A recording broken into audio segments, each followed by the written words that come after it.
नमस्कार दोस्तों, स्वागत है आप सभी का एक बार फिर से हमारे यूट्यूब चैनल पे। मेरा नाम है सुमित मुरारी। आशा करता हूँ आप लोग अच्छे होंगे, आपकी तैयारी भी अच्छी चल रही होगी। ठीक है, देखिए तो इससे पहले हमने पार्ट 1 डाल कल अपलोड किया था यहाँ पे, जिसमें काफ़ी अच्छा आप लोगों का रिस्पॉन्स मिला, आप लोगों का सपोर्ट मिला।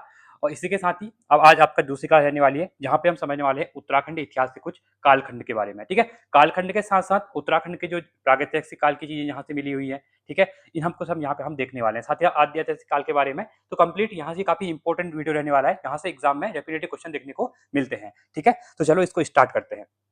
देखिए, अब यहाँ पे अगर हम उत्तराखंड के इतिहास को समझते हैं, तो इनके जानकारी के जो स्रोत है वो कहाँ-कहाँ से मिलते हैं। तो सबसे पहले हमको समझना होता है प्राग ऐतिहासिक काल क्या है, आद्य ऐतिहासिक काल क्या है और ऐतिहासिक काल क्या है। देखिए सिंपल है, अगर हम प्राग ऐतिहासिक काल की बात करते हैं, तो यहाँ पे हमको ना कोई भी रिटन रिकॉर्ड या एविडेंस नहीं मिलते हैं, मतलब लिखी हुई चीज़ें हमको नहीं मिलती है। यहाँ पे सिंपल है, हमें जो चीज़ें मिलती हैं, वो हमको कुछ पत्थरों के थ्रू मिलती हैं चीज़ें, या कुछ मतलब एविडेंस लिखे हुए एविडेंस यहाँ पे नहीं मिलते, सिंपल है। ठीक है, इसके साथ ही जो आद्य ऐतिहासिक काल है, इसके अंतर्गत हमको दो चीजें होती है, एक साहित्यिक स्रोत देखने को मिलते हैं, एक हमको पुराणिक स्रोत यहाँ पे देखने को मिलते हैं। पुराणिक स्रोत हमें जो हमारे वेद वगैरह होते हैं, जो महाभारत है, इसके रिलेटेड चीजें लिखी हुई है, वहां से हमें मिलती हैं। और साहित्य में क्या है, यहाँ पे साहित्य की रचना हुई है। ठीक है, किसी न किसी के थ्रू यहाँ पे चीजें लिखी हुई हैं, यहाँ से हमको मिलती है। तीसरा हमको मिलता है यहाँ पे ऐतिहासिक काल, जिसमें हम देखते हैं शिलालेख। जो अभी हम शिलालेख देखते हैं, चाहे हम काल से शिलालेख के बारे में बात करते हैं अशोक का, ठीक है, या हम कुनिंदकालीन मुद्राओं के बारे में बात करते हैं, तो इनसे हमें चीजें मिलती हैं कि हाँ कहीं ना कहीं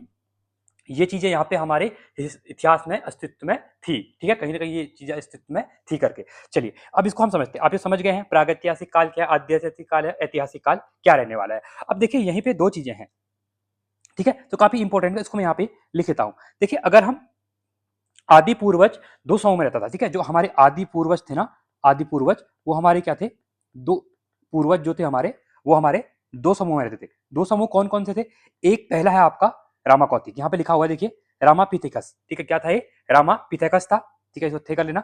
दूसरा जो रामापिथेकस थे ना, ये जंगलों में निवास करते थे। कहाँ करते थे, जंगलों में निवास करते थे। साथ ही साथ दूसरे थे ऑस्ट्रेलोपिथेकस, ये जो मैदानों में निवास करते थे। ठीक है, ये काफी इंपॉर्टेंट है। और इन्हीं के साथ ही इनका विकास जब होता है, इनका इनका जब विकास होता है, उसके बाद ही वर्तमान में जो मानव है ना, वो इसमें तब्दील हुआ। ठीक है, तो याद रखना हमारे जो आदि पूर्वज थे वो रामापिथेकस, और जो कि जंगलों में रहते थे, और ऑस्ट्रेलोपिथेकस जो मैदानों में रहते थे। अब हम समझते हैं प्राग ऐतिहासिक काल के बारे में। तो सबसे पहले हम प्राग ऐतिहासिक काल के बारे में समझते हैं, तो सबसे पहले हम उत्तराखंड के अंतर्गत देखते हैं। अल्मोड़ा के अंतर्गत एक जगह है कालामाटी, अल्मोड़ा में एक जगह है कालामाटी।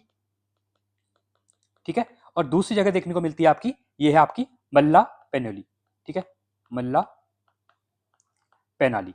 ठीक है, तो ये जो जगह है ना, ये उत्तराखंड में जो है पेनाली, ये उत्तराखंड में क्या है, ये हमको है यहाँ पे क्या मिलते हैं, प्रागैतिहासिक कालीन हमें क्या मिलते हैं, यहाँ पे शिलालेख देखने को मिलते हैं। क्या मिलते हैं, शैल चित्र कह सकते हैं, शैल चित्र, नौ शिलालेख। ठीक है, शैल चित्र यहाँ पे देखने को मिलते हैं। तो आगे हम इनको समझते हैं। ठीक है, इसी के साथ ही अगर हम बात करते हैं, कुछ और भी मिलते हैं, जैसे एक नैनीताल में एक खुटानी नाला है। क्या है, नैनीताल में एक जगह है खुटानी नाला। ठीक है, तो वहां पे क्या मिलता है, वहां पे पाषाण कालीन अवशेष मिलते हैं। वो क्या मिलते हैं, पाषाण कालीन अवशेष मिलते हैं। ठीक है, आप लोग लिखे ना इसको। ठीक है, तो पाषाण कालीन क्या मिलते हैं, अवशेष मिलते हैं। इनकी खोज किसने की, क्वेश्चन पूछता है, तो यशोधर मठवाल जी की द्वारा की गई, यशोधर मठवाल। ठीक है, ये काफी इंपॉर्टेंट है, इसको आप यहाँ पे याद रखेंगे। इसके साथ ही उत्तरकाशी में यमुना घाटी में हुडली के नामक स्थान से नीले रंग के चित्र मिले हैं। तो आगे हम इनको डिस्कस धीरे धीरे करते रहेंगे, एक एक करके इनको देख लेंगे। ठीक है, यहाँ पे लिखा भी हुआ है देखिए, उत्तरकाशी के हुडली से नीले रंग के शैल चित्र प्राप्त हुई। क्वेश्चन मैचिंग फॉलोइंग में नहीं, क्वेश्चन आपको यहाँ पे मिल जाता है। ठीक है, तो अब देखिए जैसे पहला है आपका यहाँ पे लाखों गुफा, काफी इंपॉर्टेंट। देखिए अब यहाँ से क्वेश्चन ना मैचिंग फॉलोइंग में एक क्वेश्चन एग्जाम में बनता है, इसको थोड़ा ध्यान से देखना। देखिए पहला है आपका लाखों गुफा, जो है अल्मोड़ा में। अल्मोड़ा में भी कहाँ पे है, सुयाल नदी के तट पर है। ठीक है, यहाँ पे बाड़ाछीना भी जगह है, बाड़ाछीना सुयाल नदी के तट पर लाखों गुफा देखने को मिलती है। इसकी खोज की थी 1968 में डॉक्टर MP जोशी के द्वारा, इसकी खोज यहाँ पे की गई थी। ठीक है, तो काफी इंपॉर्टेंट है। साथ ही साथ 1982 में यशवंत सिंह कटोर द्वारा 7 मानव आकृतियां की भी खोज यहाँ पे की गई है। ठीक है, अब सबसे इंपॉर्टेंट क्या आता है ना मैचिंग फॉलोइंग में, यहाँ पे जो लाखों गुफा है अल्मोड़ा के अंतर्गत, इसमें कैसे रंग की शैल चित्र मिले हुए हैं ये बात करता है। ठीक है, तो याद रखना सफेद, लाल और काले रंग के मिले हुए हैं। ठीक है, इनका मुख्य विषय क्या है, अब कभी कभी क्या होता है मुख्य विषय, जैसे स्टेटमेंट वाले क्वेश्चन आजकल बन रहे हैं ना, तो क्वेश्चन पूछ लेगा लाखों गुफा चमोली में है, दूसरा स्टेटमेंट बोल देगा इसकी खोज MP जोशी जी के द्वारा 1968 में की गई, और तीसरा बोल देगा यहाँ पे सामूहिक नृत्य में चीजें दिखाई गई हैं। तो इसमें से कौन से सही है, तो यहाँ पे सिंपल है, पहला गलत होगा क्योंकि मैंने चमोली बोला, ये अल्मोड़ा में है। 2 और 3 सही होंगे क्योंकि एमपी जोशी ने खोज की थी और यहाँ पे सामूहिक नृत्य दिखाया गया है। ठीक है, तो क्वेश्चन को फ्रेम करना, अगर आप चीज़ों को पढ़ रहे हैं ना, तो आपने अगर क्वेश्चन फ्रेम करना सीख लिया ना, तो चीज़ें आपके लिए आसान हो जाएंगी।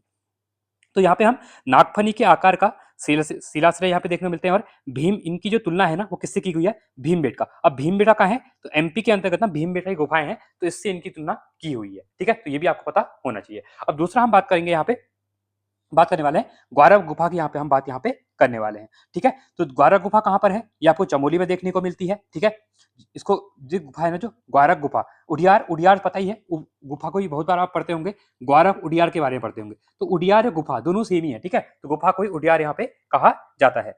और इनकी जो ये है चमोली में अलकनंदा नदी के तट पर जो डुंगरी गांव है, वहां पे ये चीजें मिली हुई है। इनकी खोज राकेश भट्ट जी के द्वारा की गई, कब की गई थी, यहाँ पे 1993 में इनकी खोज यहाँ पे किसने की, राकेश भट्ट के द्वारा यहाँ पे इसकी खोज की गई थी। ठीक है, तो काफी इंपॉर्टेंट है, इसको आपको याद रखना। कहाँ पे है, अलकनंदा नदी, यहाँ पे कौन सी थी, सुयाल नदी थी, यहाँ पे क्या कौन सी है, अलकनंदा नदी है। ठीक है, अब मुख्य निष्कर्ष की बात करें, यहाँ पे क्या इंपॉर्टेंट है, तो सबसे पहले यहाँ पे याद रखेंगे 41 रंगीन चित्र, 8 पशु बाकी मानवों के चित्र यहाँ पे मिले हुए हैं। और मुख्य विषय क्या है, यहाँ पे ना पशुओं को हाका देकर भगाने का या घेरना त्रिशूल आकार में अंकित है, ये काफी इंपॉर्टेंट है। तो यहाँ पे पशुओं को हाका देकर भगाना, ये काफी इंपॉर्टेंट है, क्वेश्चन पूछा भी गया इसको एग्जाम में 1-2 बार। ठीक है, और मनुष्य को त्रिशूल के आकार में, यहाँ पे जो ये त्रिशूल आकार लिखा हुआ है ना, तो यहाँ पे जो मनुष्य है, तो मनुष्य को यहाँ पे क्या किया गया है, त्रिशूल आकार में अंकित यहाँ पे किया गया है। तो आपको याद रखना है ग्वारव गुफा के बारे में, ये चीजें याद हो चाहिए। इसके बाद अगला आता है आपका किमनी गांव। तो हम बात करेंगे यहाँ पे किमनी गांव के बारे में। तो किमनी गांव कहाँ पर, ये चमोली में है, और ये कहाँ पर है, ये पिंडर घाटी में है। थराली जो जगह है ना, वहाँ पे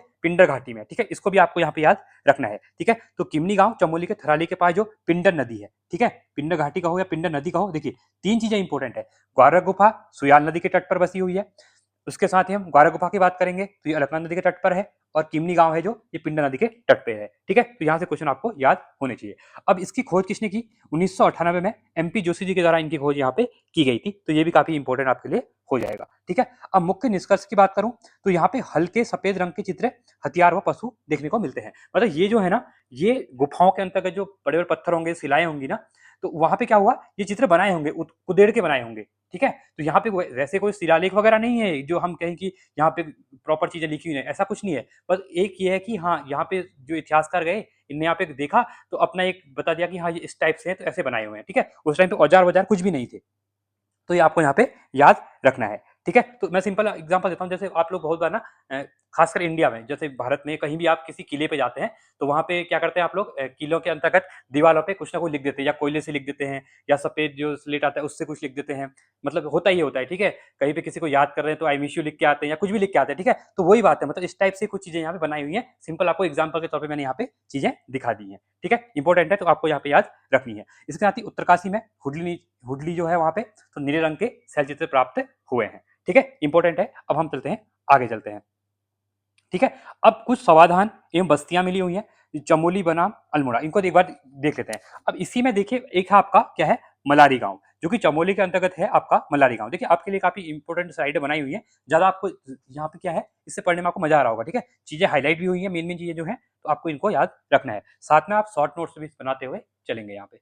ठीक है, अब देखिए हम मलारी गांव की बात करें तो गढ़वाल विश्वविद्यालय के जो यहाँ पे कह सकते हैं कि गढ़वाल विश्वविद्यालय में 1983 के आसपास, ठीक है, 1983 में और 2001 में एक सर्वेक्षण किया गया वहां के लोगों के द्वारा, जिसमें बीएम खंडूरी जी थे। और इसके तरह ये क्या किया गया यहाँ पे, जो आपका चमोली जिले के सुदूर जो तिब्बत वाला एरिया है, ठीक है, तो वहां पे मलारी गांव, मलारी की खोज यहाँ पे की गई। ठीक है, अब यहाँ पे इंपॉर्टेंट क्या क्या है, यहाँ पे 5.2 kg का सोने का एक मुखावड़ा मिला हुआ है। क्या मिला है, 5.2 किलो का एक क्या है, सोने का मुखावड़ा मिला हुआ है। कुछ नरकंकाल मिले हुए हैं, और मिट्टी के बर्तन भी यहाँ पे देखने को मिले हैं। ठीक है, तो मिट्टी के बर्तन है, जो कंकाल है, काले व धूसर रंग के मृत भांड है, जो कि स्वाद घाटी के समान है। जो एक स्वाद घाटी है ना, तो उसके समान है देखने को। जो स्वाद घाटी कहाँ पर है, ये भी आपको पता होना चाहिए। स्वाद घाटी पाकिस्तान में है, तो पाकिस्तान में जो चीजें मिली हुई है ना, उसी के सेम टू सेम चीजें यहाँ पर भी उत्तराखंड में भी मलारी गांव में मिली हुई है। ठीक है, तो काफी इंपॉर्टेंट यहाँ पे देखने को मिल सकता है। ठीक है, तो याद रखना, क्वेश्चन पूछेगा उत्तराखंड में पाकिस्तान के स्वाद घाटी की तरह चीजें कहाँ पे मिली हुई है, तो आपको याद रखना है चमोली के मलारी में मिली हुई है। ठीक है, इंपॉर्टेंट है, आपको ये याद रखना है यहाँ पे। अब आगे देखते हैं इसी के अंतर्गत हम। अब यहाँ पे जो मलारी गांव है ना, इस मलारी गांव के अंतर्गत ही जो यहाँ पे समाधान बने हुए हैं, ठीक है, जो यहाँ पे समाधान बने हुए हैं, वो क्या करे हैं, एक पहाड़ी को काट कर बनाए हुए हैं।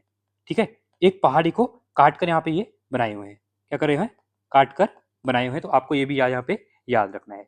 ठीक है, और उत्तराखंड में सर्वाधिक जो प्राचीन लोक फलक है ना, वो मल्लारी गांव के आसपास ही यहाँ पे महापाषाण कालीन संवर्धन से प्राप्त हुए हैं। ठीक है, तो ये क्वेश्चन पूछ लेता है। और यहाँ पे एक चीज इंपॉर्टेंट है, शिव प्रसाद डबराल ने 1956 में नीति घाटी में खस जाति के समाधान भी यहाँ पे खोजे। तो चमोली के अंदर जो नीति घाटी है वहीं पर भी समाधान खोजे गए हैं, किसके, खस जाति के। किसने कहा है ऐसा, शिव प्रसाद डबराल जी ने ऐसा कहा है। ठीक है, तो ये काफी इंपॉर्टेंट है, तो आपको यहाँ पे याद रखना है। अब इसी के साथ ही अल्मोड़ा के अंतर्गत हम समाधानों की बात करें तो अल्मोड़ा के देखिए तो एक लोहे थाप है। देखिए सबसे इसे याद रखो, लोहे थाप में जो है ना किस रंग का ये शैल चित्र मिले हुए हैं। लोहे मतलब क्या होता है, यहाँ कहते हैं लो, जो लोहे होता है ना, खून को हम कहते हैं ना लोहे आ गया हाथ से, जो पहाड़ी कुमाऊनी में हम गढ़वाली में बोलते हैं, तो लोहे आ गया। लोहे मतलब क्या है, लाल, रक्त आ गया है। ठीक है, तो यहाँ पे लाल रंग के शैल, या लोहे थाप में लाल रंग। ठीक है, ऐसे याद रखना। और मानव को शिकार करते हुए वह हाथ में हाथ डालकर नृत्य करते दिखाया गया है। तो लोहे थाप में क्या हुआ है, हाथ में हाथ डालकर नृत्य करते हुए दिखाया गया। ये क्वेश्चन बहुत बार पूछा गया एग्जाम में, आपको याद रखना है। ठीक है, तो उत्तराखंड में हाथ में हाथ डालकर नृत्य करते हुए कहाँ पे दिखाया गया, वहां पे आपको दे देगा लेलथाप, लाखो गुफा, ग्वारा गुफा, किमनी गांव, ऐसे बोल देगा। तो आपको याद रखना है यहाँ पे, ये आपका लेलथाप इंपोर्टेंट हो जाएगा। ठीक है, इंपोर्टेंट है। देखिए अब इसके साथ ही साथ एक यहाँ पे है पैटसाल और एक है फड़कानौली। तो डॉक्टर यशोधर मठवाल द्वारा 1989 में और 1985 में कत्थई रंग की, अब यहाँ पे देखिए पैटसाल और फड़कानौली में क्या है, कत्थई रंग की चीजें मिली हुई है। ठीक है, और ये भी कहां पर है, ये सोया नदी के तट पर है। कत्थक रंग की मानव आकृतियां देखने को कहां पे मिलती हैं, पैटसाल और फड़कानौली में देखने को मिलती हैं। ठीक है, तो इंपॉर्टेंट है। और यहीं पे फड़कानौली में ही आपको क्या हुआ है, तीन यहाँ पे क्या हुआ है, शैलाश्रय भी मिले हुए हैं। क्या मिले हुए हैं, तीन शैलाश्रयों की खोज भी यहाँ पे की हुई है। और सबसे इंपॉर्टेंट है फल सीमा, मैचिंग फल में क्वेश्चन पूछता है। तो एक चीज देखिए, योग करने से क्या मिलता है, आपको फल मिलता है ना, ऐसे याद रखो, ये आपके लिए ट्रिक बता रहा हूँ। ठीक है, तो यहाँ पे क्या होता है, योग करने से क्या मिलता है, फल मिलता है। तो योग तथा नित्य मुद्रा में मानचिन्ह चित्र कहाँ पे मिले हुए हैं, ये फल से मिले हुए हैं, ये भी इंपॉर्टेंट है। और दो चट्टानों पर यहाँ पे कप मार्क्स में मिले हुए हैं, जो ओखली है ना वो भी यहाँ पे देखने को मिली हुई है। ठीक है, तो काफी इंपॉर्टेंट है, तो आपको याद रखना है। ठीक है, तो योग एवं नित्य मृदा कहाँ पे दिखाई गई है, मृदा में, ये आपको दिखाई है थल सीमा के अंतर्गत दिखाई गई है। ठीक है, तो काफी इंपॉर्टेंट है। और यहाँ पे अल्मोड़ा बात कर ली हमने, कत्थई रंग, मेन चीज यहाँ में लिखी हुई है, यहीं से नोट करिए आप लोग। ठीक है, जो स्लाइड में चीजें लिखी हुई है यहीं से शॉर्ट नोट टाइप बनाइए, जो कि रिवाइज के लिए आपके लिए काफी इंपॉर्टेंट हो जाएंगे। रोज वीडियो नहीं सुननी है, एक बार वीडियो देख ली, आपने नोट्स साथ में बना लिए होंगे फोर साइज में, तो नेक्स्ट डे आधा घंटा निकाल के वीडियो स्टार्ट होने से पहले, तो पहले आप अपना रिवीजन कर लो, उसके बाद इस वीडियो को देखिए यहाँ पे। चलिए अब हम बात करेंगे यहाँ पे ताम्र उपकरणों की बात करेंगे। तो संस्कृति के जो प्रमाण मिलते हैं ना, उनके बारे में यहाँ पे हम लोग अब क्या करेंगे, देख लेते हैं।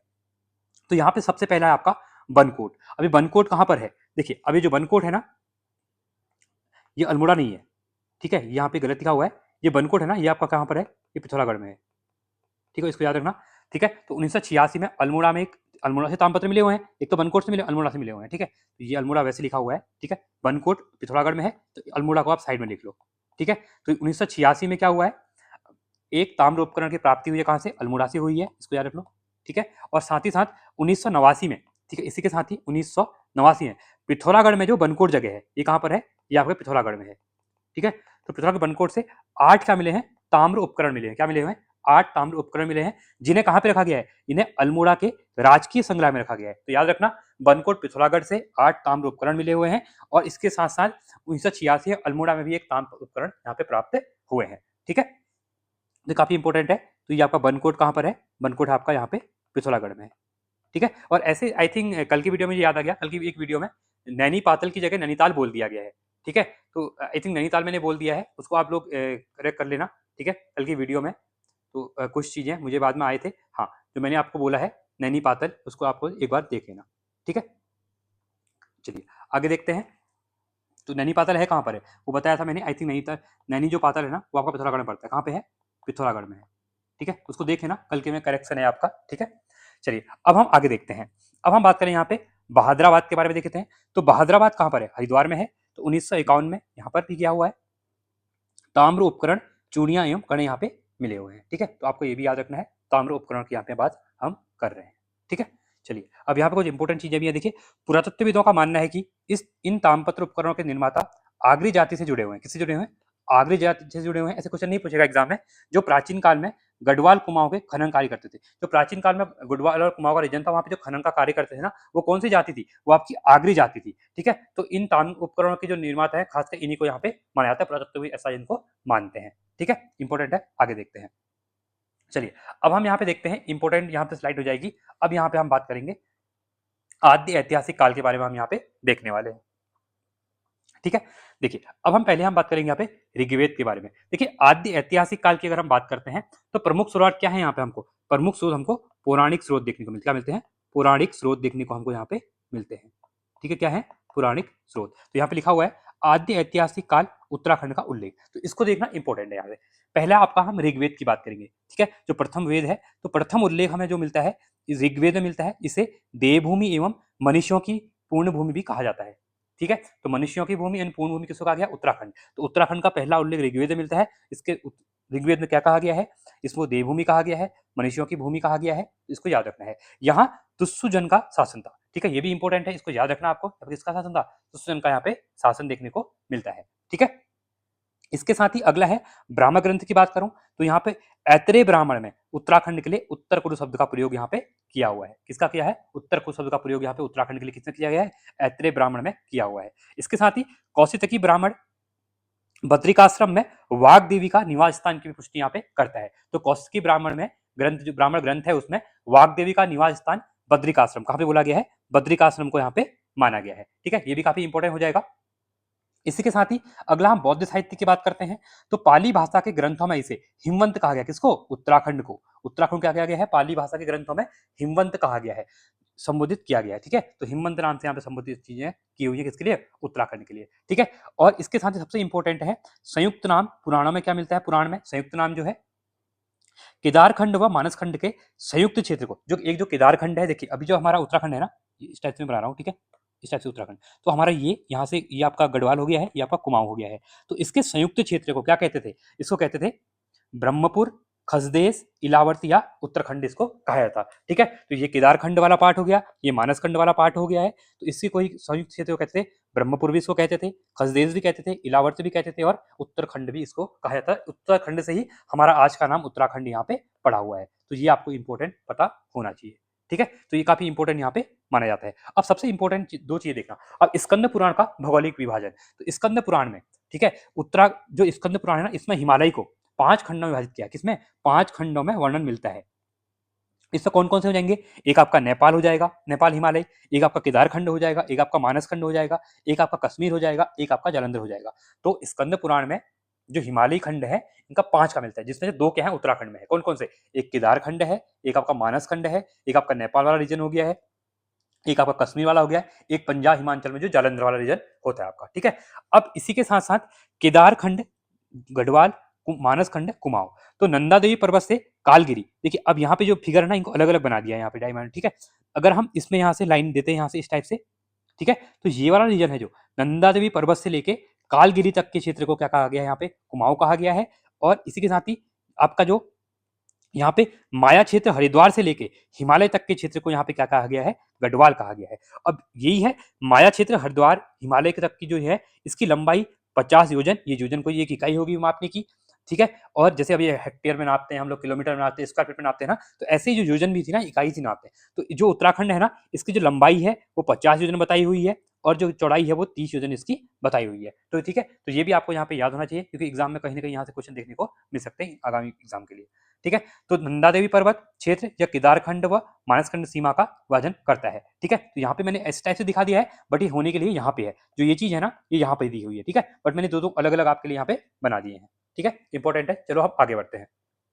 अब हम आगे बढ़ते हैं, अब हम बात करेंगे केदारखंड गढ़वाल क्षेत्र का ऐतिहासिक परिचय के बारे में हम देख लेते हैं। ठीक है, अब देखिए सबसे पहले हम एंशिएंट नाम देखते हैं, जो प्राचीन नाम देखते हैं, किसका, उत्तराखंड प्राचीन नाम के बारे में।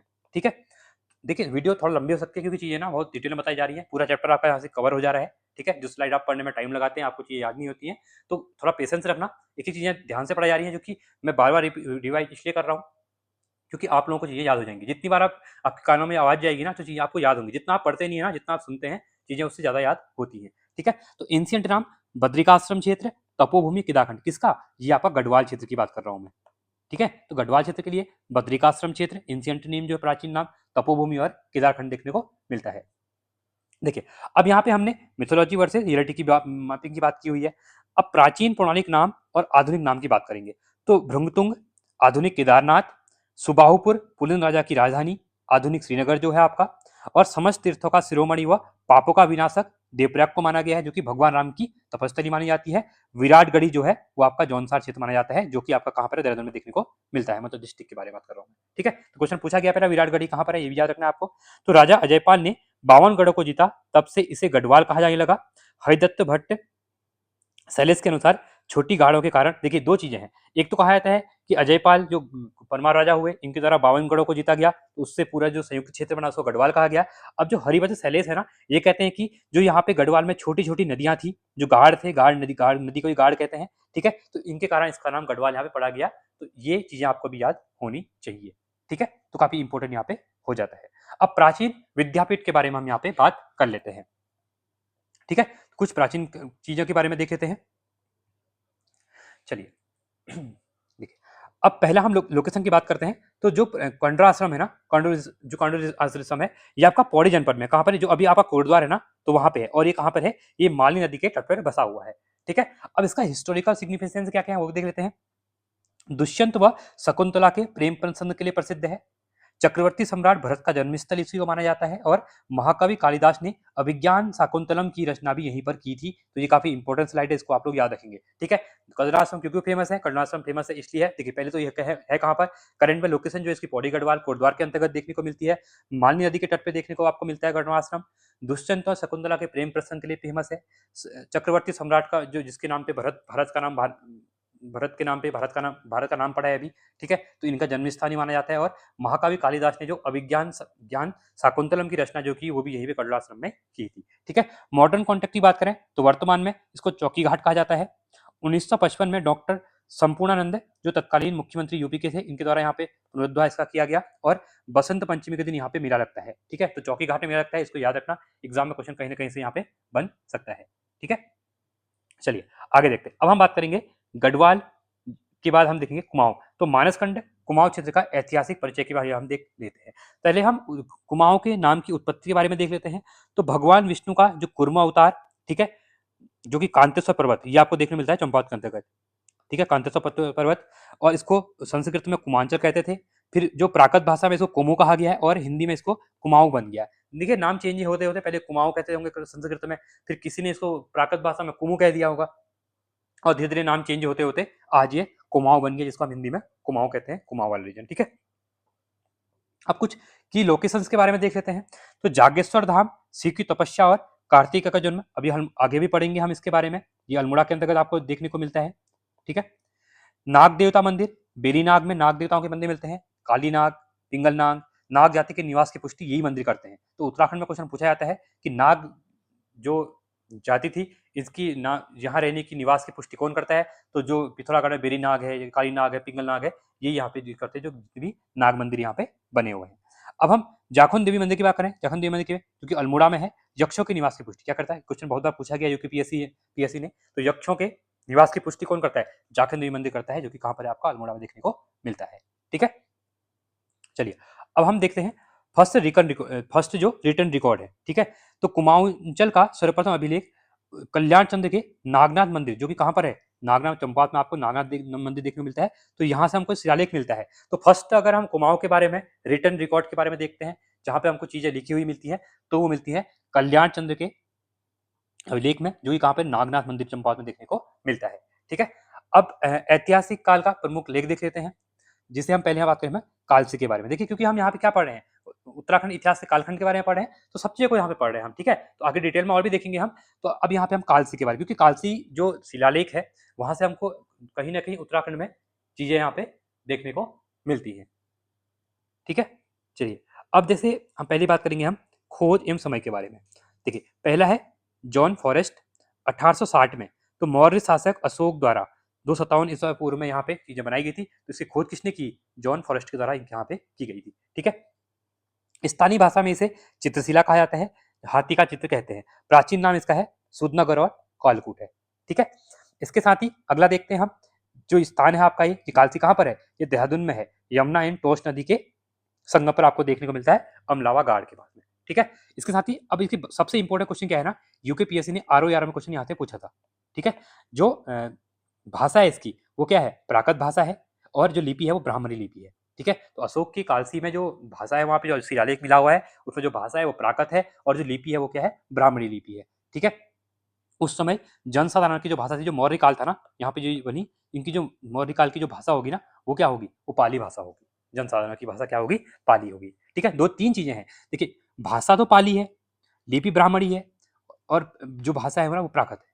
दो चीज याद रखना, प्राकृत और पाली दोनों थी, बट जो मेन चीज है, यहाँ पे जो भाषा थी ना वो पाली थी, बट यहाँ पे जो हमको मिली हुई है वो प्राकृत मिली हुई है। ठीक है।